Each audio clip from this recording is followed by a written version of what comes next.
So hey guys, আজকে আমি father's day special একটা ক্রাফট বানাবো। তো চলো তোমাদের সাথে শেয়ার। সো তার জন্য এরকম একটা পেপার আমাদের কেটে নিতে হবে। তারপর এরপরে আমাদের এই পেপারটাকে জাস্ট এরকম করব, আর এরকম করে ফোল্ড করে দিয়ে তারপরে এই দুটো জায়গা ফোল্ড করে নেব।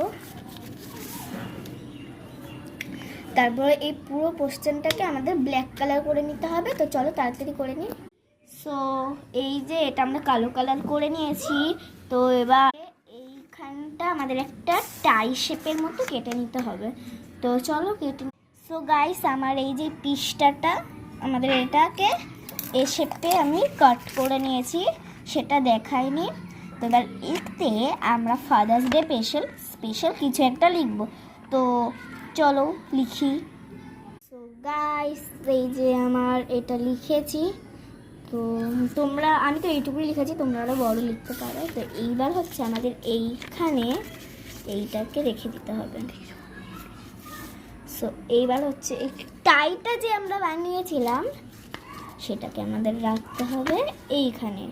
তারপরে এটাকে বন্ধ করে দেবো, আর আমাদের ফাদার্স ডে স্পেশাল কার্ড তৈরি। সো তোমাদের এই ফাদার্স ডে স্পেশাল কার্ডটা কেমন লাগলো কমেন্টে জানাবে। Bye bye.